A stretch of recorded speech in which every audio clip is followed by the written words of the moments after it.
All right. Good morning, everyone. I'm Alessandro. I'm very excited to be here with Luis Nascimento. Hi, Luis. How's it going? Very well. Good morning to everyone. Good morning, Alessandro.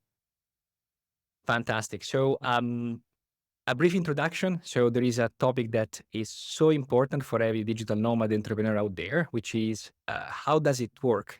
When you relocate in Portugal, in order to benefit of the so-called NHR regime. There has been a lot of confusion recently, and it's very unclear if the current NHR, which is the so-called NHR 2.0, is better, worse than the prior one. It's also, probably the NHR 1.0 will come back. So what I had in mind was let's try to start and kick off this channel with a useful interview.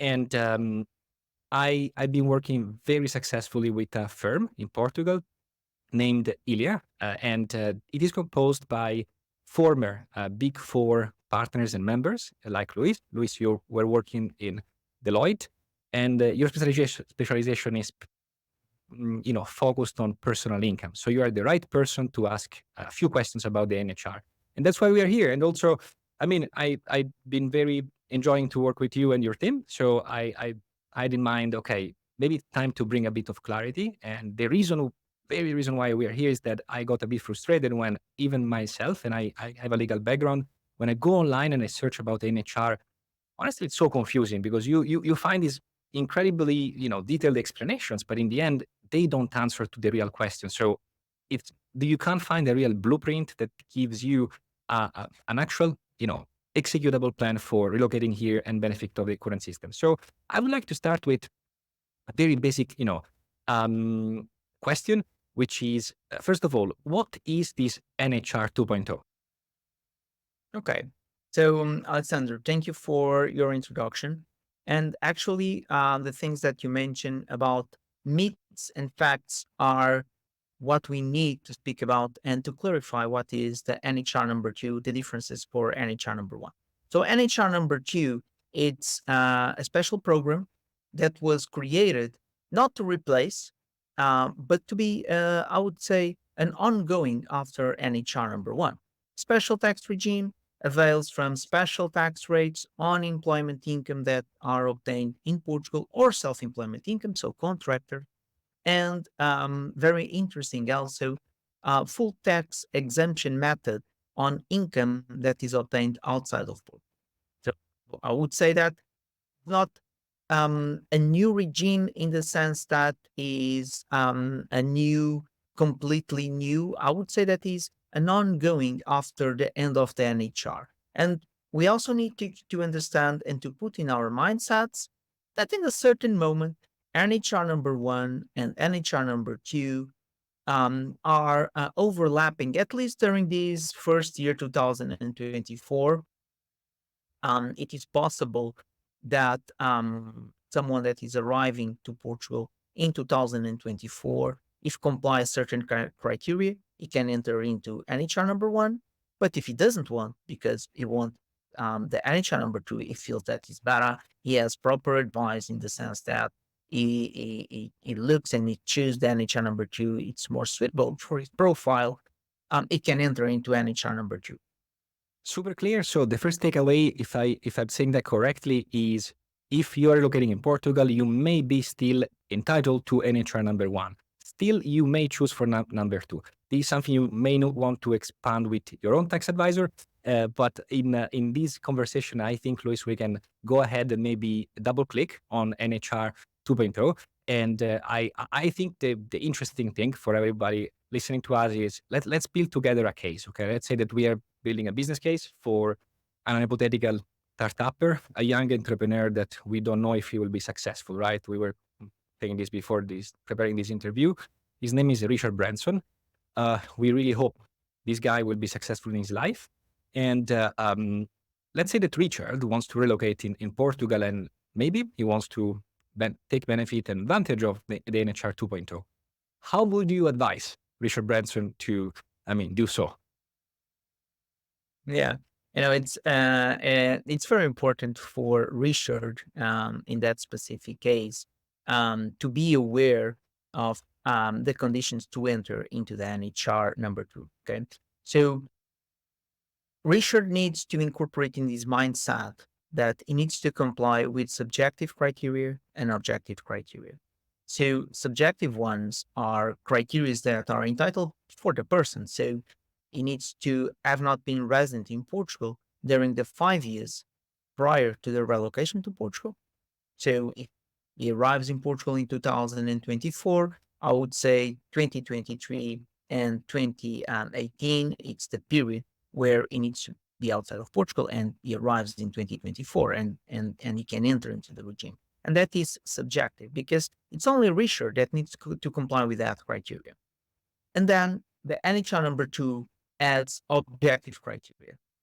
And the objective criteria that Richard needs to comply with concerns with the professional activity and the entity, the employer or the contractor that is going to benefit from part of its activity. So if he has a high value added activity, so an activity that is qualified under the law as eligible for this program, and I'm going to just to give some examples, engineers, IT, software, marketing, at least as they are standing for now, it can enter. But it's also important to understand that the contractor, the employer, needs to perform activity to have activity in certain areas that are defined also by law as necessary for the Portuguese economy. So the conjunction of these two criteria, the personal one, the subjective, and the objective, will entitle Richard to enter into the NHR number two. So when Richard enters into the NHR number two, obviously he also becomes entitled to the tax exemptions on the foreign. So on this specific case, I would say that Richard needs to evaluate what is the plan that he wants to put into motion.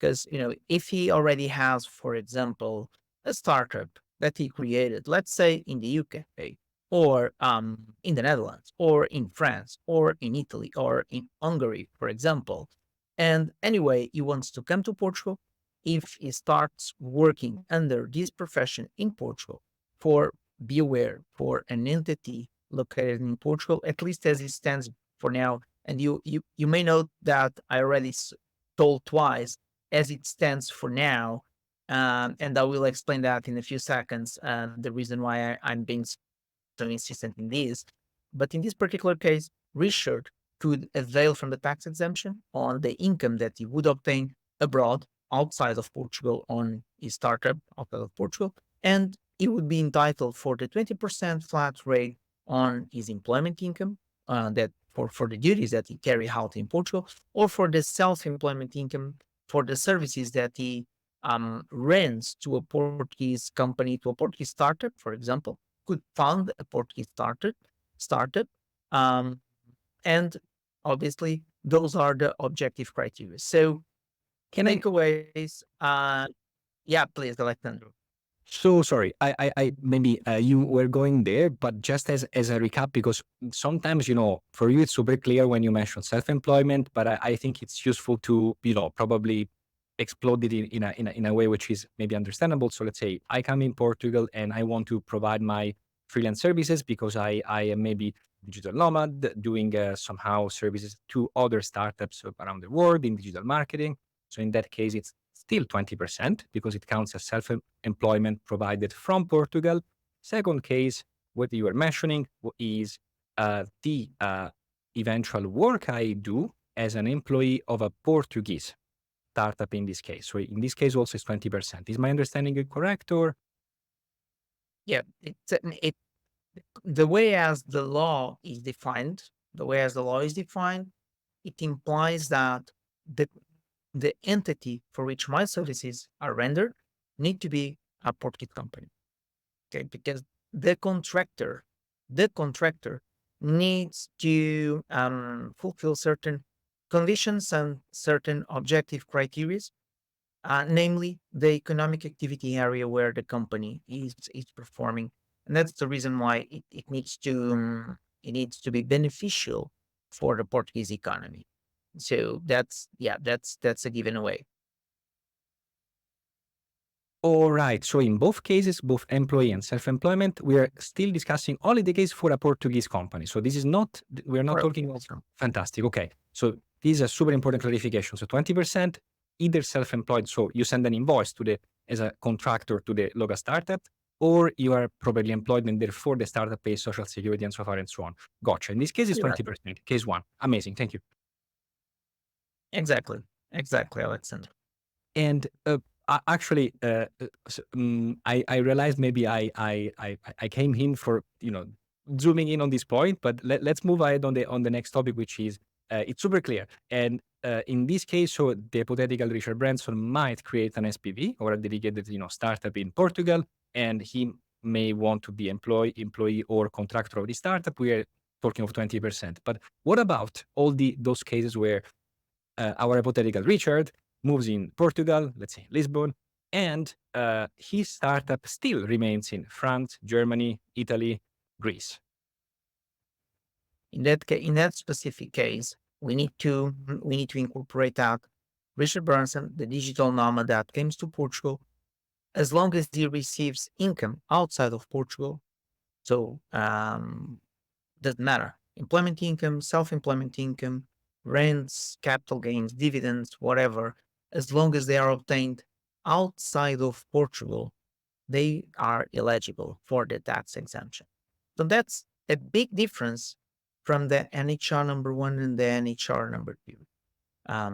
For the NHR number 2, the 20% rate on the employment, on the self-employment are applicable for Portuguese source, and foreign source, if the individual enters into the regime, becomes tax exempt. But it really needs to be obtained outside of Portugal. The services, for example, need to be carried out outside of Portugal through a permanent establishment, for example. And that's the reason why these NHR number 2 for digital nomads is very important. For example, just they can rent some of the services. Richard, in our example, can rent some of his services outside of Portugal, and that will entitle him to ask for the tax exemption. This sounds absolutely great. So I'm double clicking and asking a few more questions because I'm pretty sure as always for these topics the devil is in the details. And so let's say that Richard or myself, I came to Portugal and my startup is, let's say, based in the UK, Singapore, Hong Kong, eventually Dubai. Okay, so what is really important, if I correctly understand, so I'm trying to, I put myself in the shoes of who is listening now, and there are some questions, and it's a great opportunity to ask to you. You've been dealing with personal income in Portugal for so long. Is if I stay the whole year in Portugal, therefore I quote unquote digital nomad, just paper, and therefore I provide my services from Portugal to my own entity in Hong Kong, Singapore, UK, and so far and so on. This doesn't qualify, as far as I understand, for the tax exemptions, which means zero taxes. Why? Because I'm providing the services from Portugal. But if I have, which means if I can prove an effective permanent establishment, for example, in the UK or in Hong Kong, in that case, under the NHR 2.0, I'm going to pay zero taxes. Is my understanding correct? Okay. Correct. We just need to be aware that in your specific example, there are two countries that, although we have double tax treaties, they qualify as tax havens, and the tax haven is actually one of the types of income that doesn't avail from the tax exemption. So in this specific case, United Arab Emirates and Hong Kong, they are still qualified as tax havens, although we have a double tax treaty, which is kind of a very strange thing, because we say we have a treaty with you, so we have made an agreement with you as a jurisdiction, but simultaneously we say, yeah, but you are tax havens. Anyway, in that specific case, as long as Richard can rent his services outside of Portugal during a certain period, it can be eligible for the tax exemption. That's great. Maybe a bit more technical question. It is more brainstorming together and discussion, I think. But I knew that under the NHR 1.0, for example, the capital gains from tax events according to the Portuguese list, in presence of a double taxation treaty like Dubai, they were still exempt. So this is, I think, a gray area, right? Because if the capital gain is provided if the in the end the income is provided as capital gain from a potentially Dubai company, the tax rulings I am aware of, they say it should be okay. And it seems to me, as far as I know, that the tax authority is fine with that. But we are telling me that under the NHR 2.0, if you're an entity in Dubai and you essentially provide the services there, this may not be eligible for the Yeah, correct. tax from One of the Tourism. differences that the Richard in this specific case would need to elaborate prior to come to the NHR number 2 to come to Portugal is to understand that if you realize a capital gain with selling, for example, with a startup in Dubai, as Dubai still qualifies as a tax haven, that pays income tax in Portugal, which, by the way, or the capital gain, and capital gains is selling, selling my stock, my shareholding in a particular company under NHR number 1, that would also pay tax in Portugal. What avails from the tax exemption in NHR number 1 and will not avail from the tax exemption in NHR number 2 are the dividends. So, for example, if Richard receive a dividend from his company startup in United Arab Emirates, NHR number 1 would exempt, but by opposition, NHR number 2 would not exempt. But let's just switch countries, Alexander, which just make this more interesting. Let's Let's do it. imagine that let's imagine that Richard, instead of having a startup in Dubai or Hong Kong, he has a startup in the UK or in the Netherlands. Okay? Under the NHR number 1, the capital gains will be taxable in Portugal, and would be taxable because the double tax rate that Portugal has does not grant rights of taxation to the source country, at least in the UK, which would drag the taxation to Portugal. That's NHR number 1. In NHR number 2, basically the capital gain in Portugal would be tax exempt because it's foreign source. Okay, so the difference in that particular case from NHR number 1 and NHR number 2 is actually the criteria where the income is obtained, where it is sourced, the income. Okay, in NHR number 1, to avail tax exemption, source country, in the example UK, would need to be entitled to tax the capital gains, which they are not, so Portugal would tax. And NHR number 2, the criteria is source. So is it sourced in Portugal? Okay, it taxed. Again, I'm a regular resident. I need to pay income tax on my capital gain if I have it, which, by the way, I don't. But anyway, on foreign source capital gains, UK capital gains, under NHR number 2, you become tax exempt. So that's a big difference between both programs. Can I make a broader consideration? I think it's helpful. So, just to repeat the flow of this conversation. So, first of all, if you in 2024 you come in Portugal and you want to actually reside here, you may still be eligible for the NHR number 1 at certain conditions. That said, right now there is this NHR 2.0. It seems that the government, by the way, will reintroduce the prior one at a certain point. And as we have seen also in this chat with Luis, there are many nuances. And I think that the NHR 2.0, on the basis of what we are saying, it can be considered superior for certain cases at least.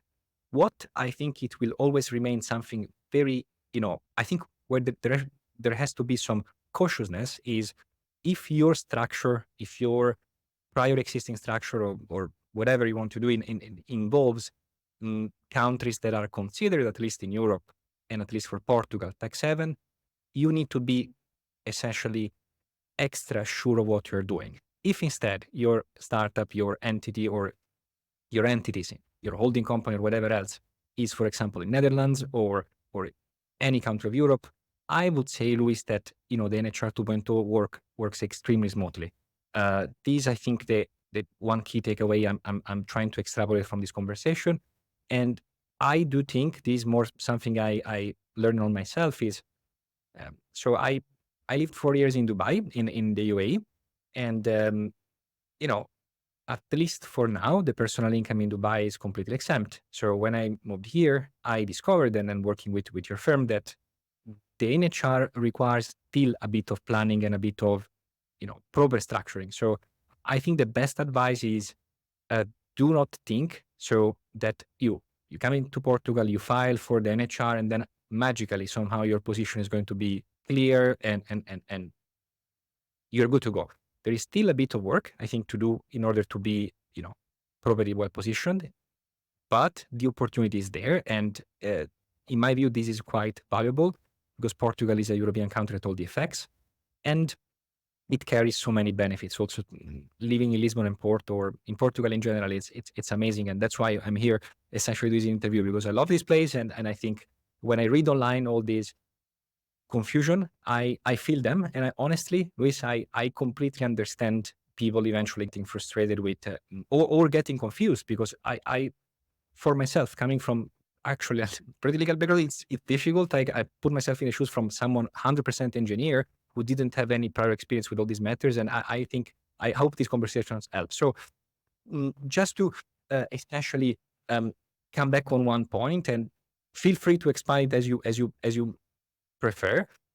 We all know that it's difficult, to especially when it comes to taxes, to say something that is applicable to 100% of the cases. So feel free to frame it as you wish. But Yep. I think the real important part is the permanent establishment, right?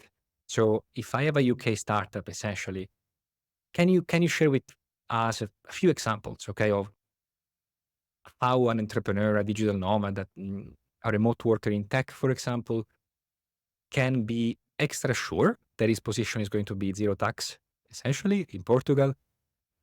What does he need to do, essentially? Does he need to travel 3-4 months per year, working from London? Exactly. So well, giving an example that would be applicable to anyone that can enter into the NHR number two uh, is a situation where that person, he got an employment contract in Portugal with a startup. Let's say so.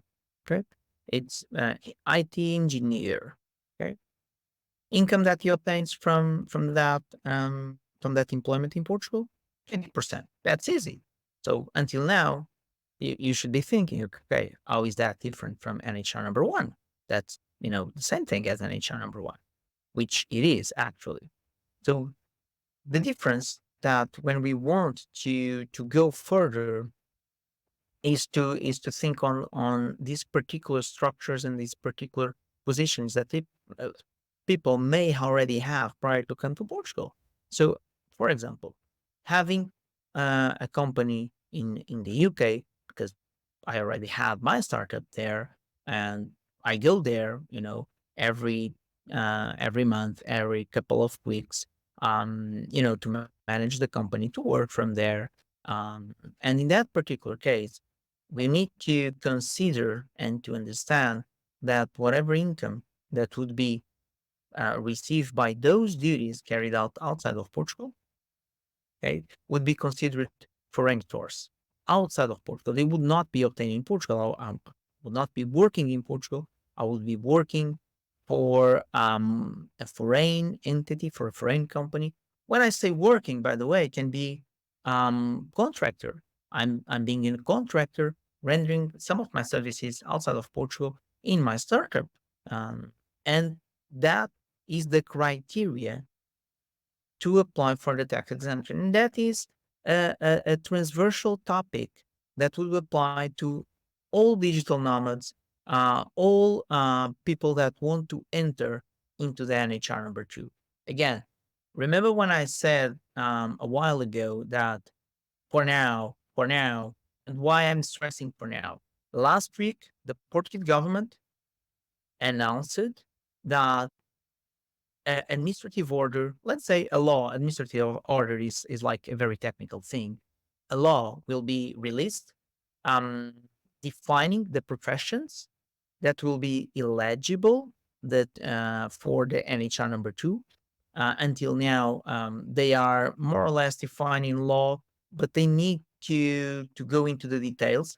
And this new law will give those details about the professions that will clearly be eligible. And I hope that in a certain way, it can be also clarified some of the aspects, like if I'm working in Portugal and I'm invoicing or to a foreign entity, for example, if that counts as Portuguese work or foreign work. Well, in theory, by the law as it stands for now, it's Portuguese work because I will be carrying out the duties in Portugal. So that's the reason why I'm saying if you want to be in the position where you can say, well, yeah, it's outside of Portugal, you just go because you need to manage your company. You need to manage your startup. You shouldn't manage your startup from Portugal. So every couple of weeks, you go outside, you work outside, you invoice outside, and that it's going to be eligible for the tax exemption. So that's one of the key points that I want to advert anyone. Number one, always make the proper evaluation. So prior to jump, you need to evaluate what you do already have and what you want to have. That's the first point that anyone should do. Well, by the way, it's not only our in our professional lives; it's also in our personal lives. We should evaluate those matters. And by doing that, you got an assessment and you can figure if the plan works under the NHR number two or not. So, Mhm. to be transversal to anyone, first thing, working in Portugal for a company or being a contractor for a company under specific high value added activities, IT, software, marketing. For now, those are activities that are included in the role that is eligible for the 20% rate. And as long as every year I'm within that position of employment or contracting in Portugal under those activities, my foreign income, if I go abroad for 1 week, for 2 weeks, as long as I can still manage and my time to be resident in Portugal, obviously, the income that would be obtained by those duties, those activities that I carried outside of Portugal would be foreign sourced and would avail from the tax exemption. Sounds great.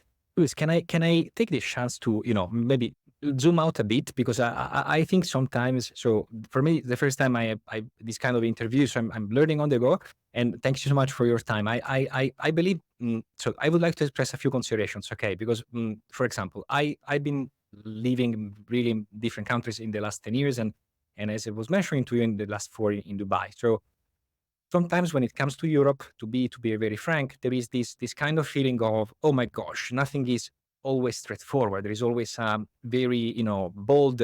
It depends, right? Starting, which is this kind of magical formula by which any sentence can start. So apparently, someone could be disappointed and think, oh wow, maybe Portugal then may not be the ideal solution. I am a believer in why instead, and that's why I'm here. By the way, in Portugal can be the right choice, and I would like to share a few considerations of why. So first point, we all may have considered in our life if we have been doing digital nomadism or tech startups with a kind of global, customer base or user base. Okay, about eventually so-called tax havens, but at the same time, you know, personally, I really like Singapore, and Singapore is not a tax haven for Portugal, right? So one Correct. Yeah. So one point is just to share a few, points and ideas. And so personally, I love Singapore as a jurisdiction for, in general, wealth protection and in general, business actually set up and actually running, especially if you work with customers and with partners and companies in general on the Asian side or on that area of the world, I would say, contractors and so far and so on. Like it's my case. I'm quite a lot Singapore centric in my effective center of interest. So Singapore works well, and it's not a tax haven. And if you can manage to essentially run your business and prove it, of course, from, for example, Singapore, and the structuring in Portugal can be effective. On the other hand, someone may argue, yeah, but Ale, look, there is so much work to do. Well, if you, this is my take. There is no perfect solution, especially, you may find the perfect solution for 12 months in terms of maybe tax or structuring, but in the long term, there is always a matter of check and balances, including in Dubai. In Dubai, there are indirect costs of any kind. If you have had structures in Dubai, you know it. You're going to pay license fees. You need to change the shareholder structure, 500, 1K, and whatever else. You need to spend time in Dubai once or twice per year, and so far and so on. I would add a long list, of course, of Dubai is an amazing place for, in general, doing business and incorporating for sure. I'm a fan of it, but still, I'm just trying to be objective. It's not, the ultimate, recipe for everything, especially because there are indirect form of taxes. There is right now VAT. There is 9% taxes on corporate income, which will start being charged in 2026. And so far and so on. So why I'm trying to be objectively pro Portugal as a structure? Is it easy? In my view, no. The answer is it's not something that comes out of the box. You need to build your own solution. Eventually, paying taxes in Portugal, especially if you do business here, it's fair, and we all should do. But in case you are here just maybe 6 months and 2 days per year, and your effective center of interest is not here, I think it's legitimate to take the full advantage of the existing legislation, because in the end, you are bringing value to the country in multiple ways, buying your own real estate, spending your life here. So it's always a matter of balances. Instead, if you are doing business in Portugal and in Europe from Portugal, I think 20% of taxation is, I think overall, a great, personally I consider a great opportunity.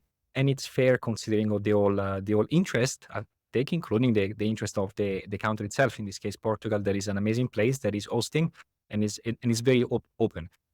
One last point from my side, and then maybe I'm asking you maybe a question, is the reason why I think Portugal has been so successful with NHR 1.0. I don't think you can really understand it if you read it online, a few articles. In my view, Luis, this is more a personal life, or in general, what we all, our friends, and we know so many people here who are digital nomads, former digital nomads now with kids, entrepreneurs, startuppers.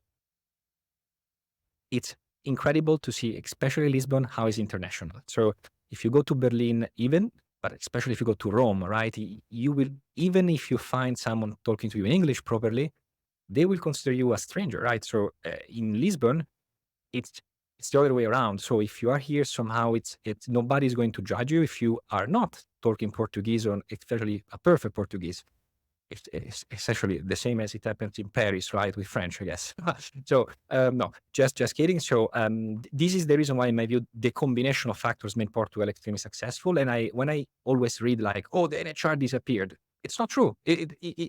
No, there is an NHR 2.0. The NHR 2.0 for most of the cases is by far better than 1.0. Is it, is it all perfect and the ultimate solution for any possible need of every human on earth? No. You still need to double check what is your specific solution. And the reason why I love to have this conversation with you is I feel free to also give this advice from my end, which is be very careful when you select a tax advisor, and not even in the States. Okay, I have so many stories to tell with one entity I actually still have in the States. Not all the accountants, maybe they are, or tax advisor, they are experts in cross-border, in general,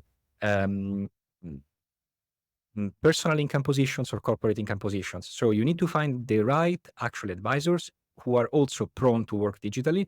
And that's why I find the Ilia model amazing. It's a subscription model. It's like Netflix. So essentially you pay per month and it's all included up to even to back and forth with the tax authority. So there is a win-win scenario.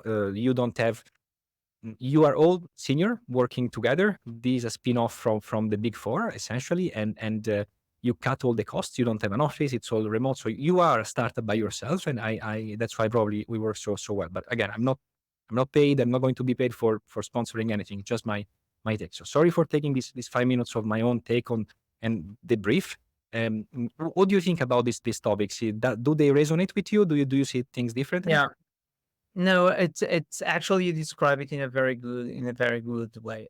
When I mentioned a while ago that everyone prior to jump into a new country, and in this particular case into Portugal, should accurately evaluate the situation is actually because that is part of a plan. Okay, if you conceive a change in your life, which changing from country in a certain way is a changing of life. You have a new neighborhood. You may have a new social environment. Everything that comes new to your life, you need to adjust. And if you have the proper plan, things would become more smooth in the sense that the relocation occurs in a successful way. The way as I like to put the things in terms of planning, and my advice to everyone is always that plan to be done by a proper expert. It's imagine that you have a small disease. Give you an example. You have a flu. Okay. So if you have a flu, you go to a general medical doctor.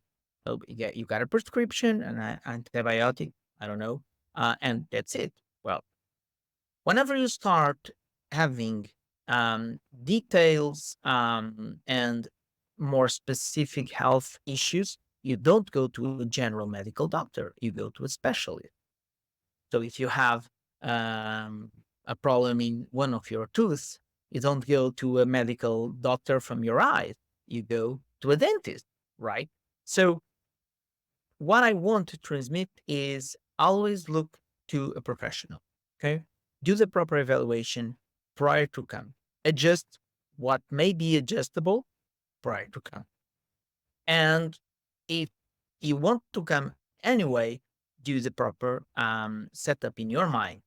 Again, in 2024, you can still look into NHR number one, but you can think NHR number two. And looking to one and to another to understand what are the advantages, the disadvantages, and then when you incorporate in your mindset the plan and what you want to do, you just select between both if you are able to select, obviously, because in some cases it's not even possible to select NHR number one, and you just have NHR number two.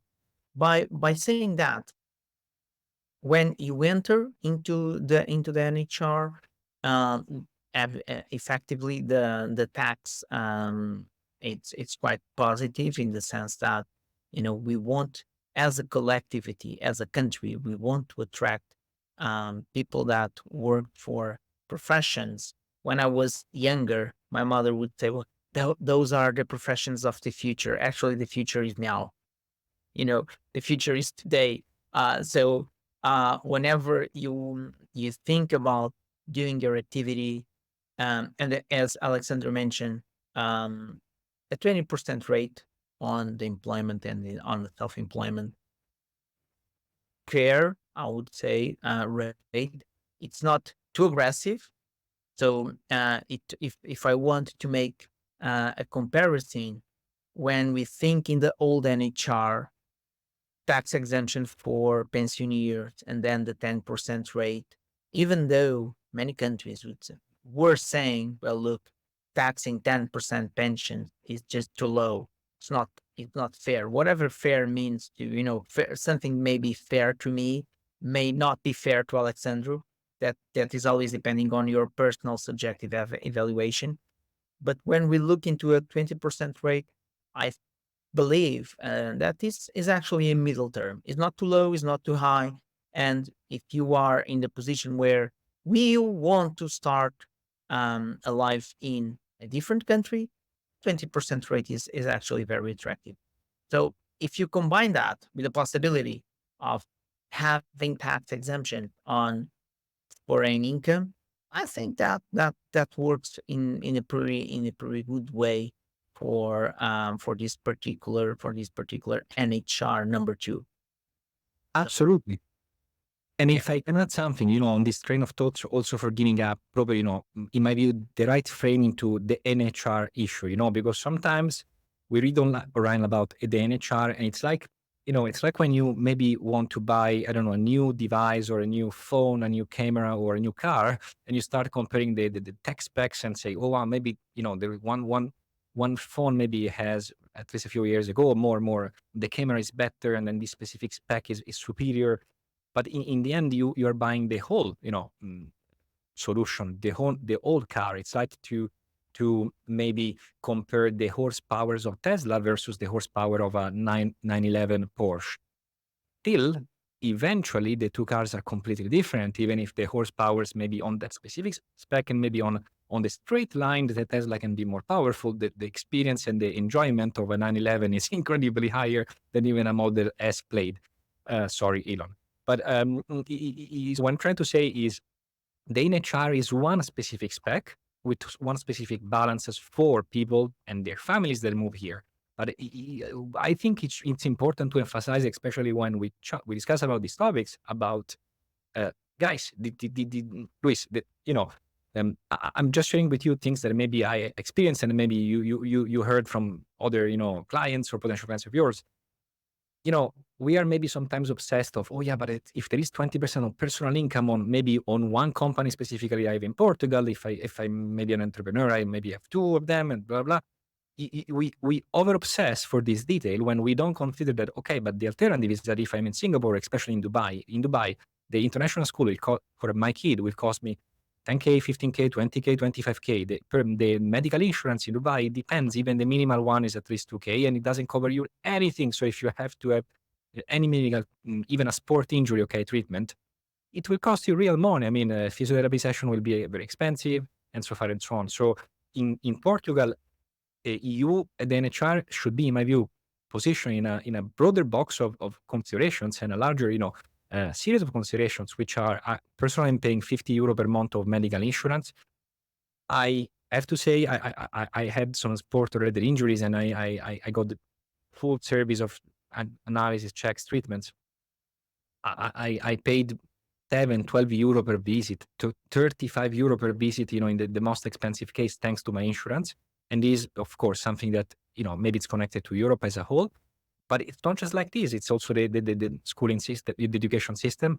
It's also, if you want to have an amazing weekend and out there, or even if you want to enjoy surfing, do sport in nearby, Lisbon, the price point is completely different. So in my view, it's fair to also to add this kind of consideration, which in my view is not kumbaya, it's probably not planning for an individual and his family.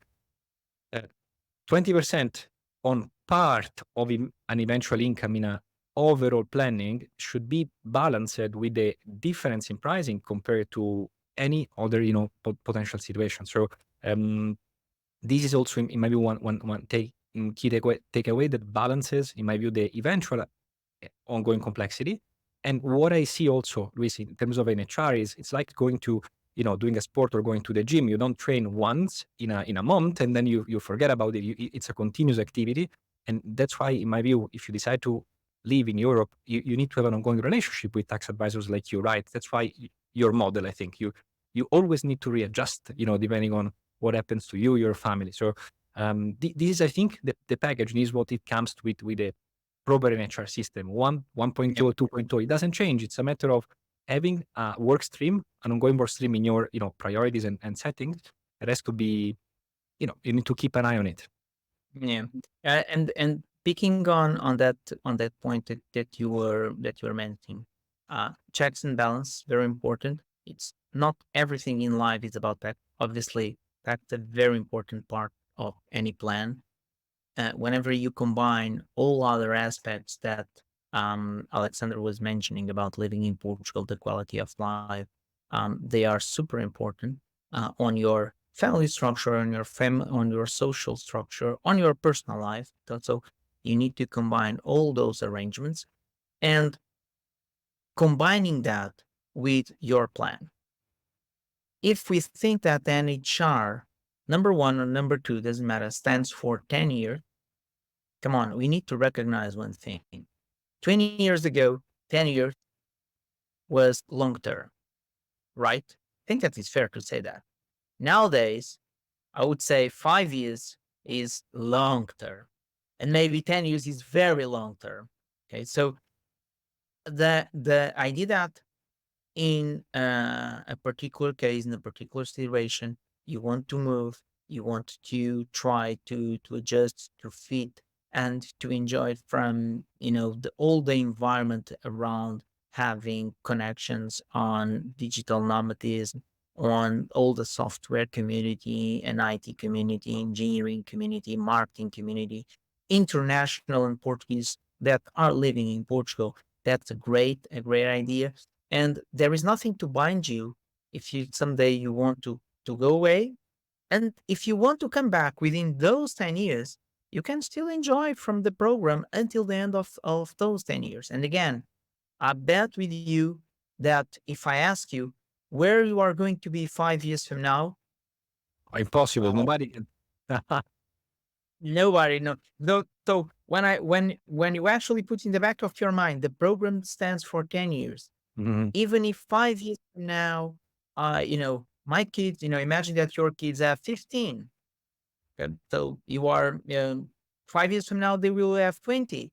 And maybe you want to go 2, 3 years abroad because they are going to study, I don't know, on the college. Maybe by that time they are 20. They don't care they don't care about about dads and the parents anymore, or not. So that's a Yeah. different thing. So what I was trying to explain is long term, maybe 5 years is already in our minds, in our social perspective, long term. So Yeah. 10 years is long term. And if your plan is to come, even in a certain point, you can go away. Again, there is no exit tax in Portugal. So you can go away, you can come back, and still within those 10 years, you can enjoy from the program. So it's like I would say, something that starts by being an initial plan, moving to feel the environment, to have the connections, stay for a certain period, 4 years, 5 years. Then, if by any reason you need to come, you always have the backup plan. And the backup is Absolutely. okay, during those Absolutely. 10 years, I can come back and I can enjoy from the program during those 10 years. So that's also a very important thing to keep in your mindset when you are doing your initial plan. Things change very rapidly, and the regime stands Yeah. for can. Also, maybe I would like to touch two or three adjacent topics very quickly, okay? But I think they could, be in the mind of who is listening right now. So, crypto. So, we all know Portugal was super, super friendly and still is friendly for crypto holders, crypto investors. So, their regime is essentially based on holding. If you hold for more than 365 days a specific token, you're going to pay zero taxes. But if you do short term trading, this is going to be instead taxed. So the best advice that at least I read is essentially, hey, for crypto in Portugal is advantageous as long as you do it as an individual, because on the corporate side, if you have a company doing it, there is normal taxes there. Now, I have a question for you because this is the easy part, okay? But Yes. we need to go in pro mode. And in pro mode is, okay, but how do they know? And how do I prove that I held a specific token for 365 days? And if I buy, I don't know, I sell Solana and I buy Ethereum. Well, no, let's not say that. I buy Solana and buy Bitcoin. Okay, and let's be politically correct. And we love all the networks here. So um, I sell Bitcoin and I buy Ethereum and Solana. Okay, when does the first day of the 365 start? Yeah. So That is a very good point, and I would love also to have another session just to discuss investments on Bitcoin, because it's a Great, very hot great, of course. a very hot place, a very hot topic to be discussed. And going straight forward to your question, okay, the law is very clear. It starts from the day in which you acquire the coin, even if when you acquired the token. Sorry, I saying the coin, but I prefer the word token. When you acquired the token, you were non-resident in Portugal. 2007. Let's imagine. Okay, so if that is the first acquisition, so the law also says that is the first in first out criteria. So the first ones that you are the first ones that you are selling are the first ones that you are acquiring. One of the biggest difficulties that we faced during this tax season, because as Alexander was saying, this is kind of a new thing that exists in Portugal, in the sense that in the law formally recognized the non-taxation of the capital gains for more than 1 year just appeared in 2023, as it stands clearly in the text of the law. So 2024 was the first year that we were declaring the personal income tax return. And one of the biggest difficulties was for the people to go to his wallet and to have any record of whatever they bought, 2007, 2008. I'm sure that most of people here, if uh, in 2007, if I could back into the past in the time machine, the invest 100 euros in a token in 2005, they would look to me like, oh, this guy is an alien. What he's saying, invest 1,000 euros. It's crazy. No one is going to do that, especially in the token. And actually, I can say that that would, in a certain way, there are people that have made very big profits with those type of investments, and the selling of that specific token that was acquired for more than 365 days ago is just non-taxable in Portugal. It's a capital gain anyway. It's a capital gain. Nevertheless, it's not taxable in Portugal, and this is a very huge also advantage when we look into the general environment. And we need not to forget that we start by speaking on digital nomad, and it's a very specific way of remunerate specific nomads with tokens, with coins, Ethereum, Bitcoin, whatever, doesn't matter. Um, and that may also be a key point to keep in your mind. If you have it for more than 1 year, you don't pay tax in Portugal. It's great. And Yeah. I think let's do this special dedicated session on crypto in Portugal, because I think also is going to be, I have a few questions, but otherwise we will be here 2 hours, and maybe a dedicated call will be great. Another quick topic, and so we cover all the even adjacent, in my view, doubts and questions potentially. So to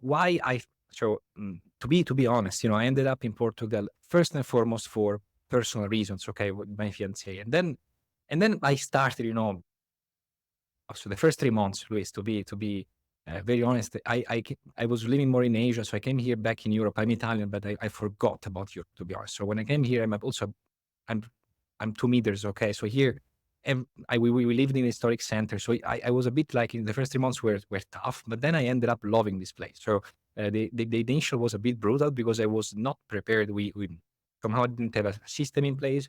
And that's why I'm trying to ask you a question in order to help people to build their own system in place before they move here. Um, and in my view, Portugal became and is becoming, and my personal feeling is that it is going still to grow. There are some statistics eventually showing, oh, well, Lisbon may be attracting less international expats. It depends from the data, that you are going to consider. In my view, this hub will keep growing. Why? Because you have an NHR system 1.0, 2.0. Eventually, the NHR system in full-fledged and made better will come back again.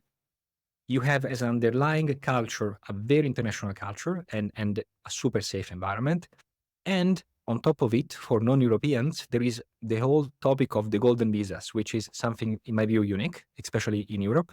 On this, I am of course biased because I didn't maybe mention to you, but we recently actually registered and launched the first golden visa that gives indirect exposure to Bitcoin via BlackRock ETF. So this means that indirectly, for example, the non-European national can acquire the residency first and then the citizenship via indirectly holding Bitcoin. Okay, so this is something super interesting. And that's why I want to do it. Actually interview with you on Bitcoin, on crypto specifically. So why I'm mentioning this, in my view, and again, if I didn't think of it, I wouldn't probably say that. In my view, Portugal. So there is no perfection. So Portugal, as Italy, as Spain, as any in general, solution for yourself, it's life. Perfection is not human. Okay, but the overall balance, in my view, is I'm super bullish. It's going to grow in the next 10 years. And it has all the different layers. So if you are not European and you need a residency golden visa, NHR system, only if you decide then to effectively make a residence here, the whole infrastructure is, open international. Of course, the quality of service in general, also, Italy, we are, maybe the restaurants are great, but maybe the service level in general is less effective than Asia, but still, why we are all here? Why people come here? So this is my personal, in consideration and take when I read or I study about these topics. And maybe one last question for you, out of the box, okay? But you have been doing this for very long time, right? And pretty much on personal income. So you, of course, protecting the privacy of every past client of yours or current custom client, person that you assist and advise. Are people moving in here happy after 3-5 years, tax wise and bureaucracy wise? Yeah. And I think, my personal view, when I look back in 2009, when these special programs start to appear, it was like uh, turning Portugal into the Florida of Europe. That was the first idea when the NHR appeared. And by that time, there were a lot of suspicions with this be working or not. And it turned out to be a very successful program. Okay, so if you ask me personally, if I think that with NHR number two and the other programs that Alexander was pointing, the hub in Portugal will still be growing. I believe so. We need to understand that there are a lot of interesting investments that are being done in Portugal, particularly in the areas that we are discussing. So I think that it's important to understand that Portugal become much more an international spot.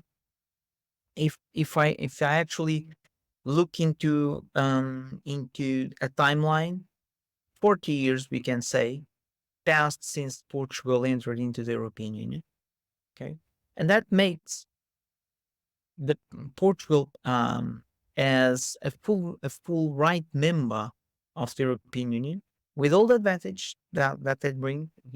Freedom of movement of persons, freedom of movement of capital, investments, and the social environment clearly accepts international mobility as just a part of our life. And again, back in 2009, when the NHR, the number one, appeared, it was a little bit suspicious. Like, okay, this is going to be working in Portugal.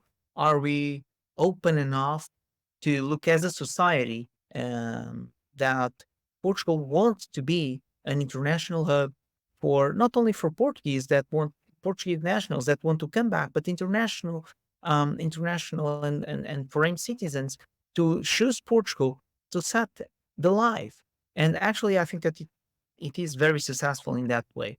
So if you combine all the pieces, I think that Portugal is still very attractive. It's going to be in the next years also very attractive. Um, 5 years, 10 years, long term, whatever you want to see as a long term plan. And Alexandro, as you were mentioning, it's unclear if the old NHR will come back. Maybe it's not going to come back. Maybe it's simply the new law that is going to be released by the government just will highlight the professions. But I think that you should look into all the aspects. And Alexander was mentioning the first 3 months of my relocation into Portugal were difficult. I don't know, Alexandru. Do you like Harry Potter? Or as I'm saying Harry Potter, but I could be saying Star Wars. I'm Do you like Star Wars? look, So get yourself into the fan club of Star Wars. Meet your folks of Star Wars uh, geeks. Sorry, join them. Try to make the social connections in the way that your relocation is smoother. So that's also a very important point for any successful plan in terms of moving from one country to Portugal is to look into the proper situation and having a plan, and that comes with the tax aspect, which is planning. Okay, I think that is one of the most important things that I can tell you is find the proper specialist, make the questions. Don't have shame to make any questions. Don't have constraints by sharing what can be your present and future plans, what is your structure, because that's the way that a proper plan can be set up. It will not stand forever, like Alexander was also saying. Things are always moving, adjusting. So in some point in time, you may need to adjust some things in your investment. But if you start with a correct plan, it's easier to adjust along the time. No, absolutely, absolutely. The last point, sometimes we give it for granted, but yeah, it's a bit of advice. I mean, if you need to play hide and seek, don't do it with your tax advisor or your lawyer, for sure. Yeah, it's quite dangerous and you won't have really benefit. Luis, I think we covered almost all the topics. Before closing, I just wanted to make a very short parenthesis. If someone is thinking, oh yeah, but I heard that if you live in Portugal for 10 years and then you then relocate to at tax haven, Portugal well, actually Portugal and Spain are going to chase you, la la la la la. So I think this is an edge. I think this is true as far as I know, but I'm not like a specialist. What I just wanted to emphasize is this is one edge case. There may be other edge cases here and there, and I think Luis, we can comfortably say there is always a solution and a planning for eventual edge cases like these. So um, why I'm saying that because it um, I mean in the internet, I think in 2024 it's the year where probably everyone enjoyed more to I can't find a word in English which is not unelegant, but talk bad of Europe, okay, and keep posting criticism, okay, and very vocal and criticism about Europe, and every occasion is good. Yeah, there are edge cases as anywhere, okay, even in Singapore, okay, even in Dubai, even in San Francisco, and so forth and so on. But I believe that there are solutions for them. The important thing, and as always, it starts with you need to have proper assistance around yourself the whole time, and yeah, I think this edge case also can be properly planned. Um, right? No, these Correct, correct, Alexander. And it's always impossible to please all cases. It's impossible. It's like um you have a general rules, and that general rule then it's you that need to adjust in a certain way, obviously, to those rules. So there are no perfect solutions. Are what exists and what is possible is the solution that fits to you, and that depends on the proper evaluation and in the proper sense. If one day you want to go out, go back to whatever country you came when you started Portugal, or select another country. It is a regular country. It is tax haven. Then prior to go away again, ask, what should I Amazing. do? You know, that's Yeah. the first takeaway. And I think that is the most important thing that you can do. Plan in advance, make the questions, be open, and then see where the plan leads you. And if that is actually something that can be um, can be adjustable to your plan along your expectation to stay in a certain country. I think that is what you should do. That sounds absolutely great. And then if you agree, I think we covered all the topics. We should probably, get closer to the conclusions. I think, so I'm just, I texted you last week on the go and there's not been so much. I just wanted to, have this conversation with you and address one topic. I think we can have in the future another conversation about maybe Bitcoin, crypto, and Portugal. Thank you so much for your time. I saw the good ones. I mean, saying everything. If you want to drop a comment and ask some questions, I think Luis, we will be around, and why not? We can address more questions. I will when I post this video, we'll put in the description. I think the link to Ilya, your firm, and I really appreciate all these very good insights. And thank you so much. I hope to have you again on this channel. Thank you all. Thank you, Alexandro. As we say in Portuguese, muito obrigado a todos. Muito obrigado. Bye bye.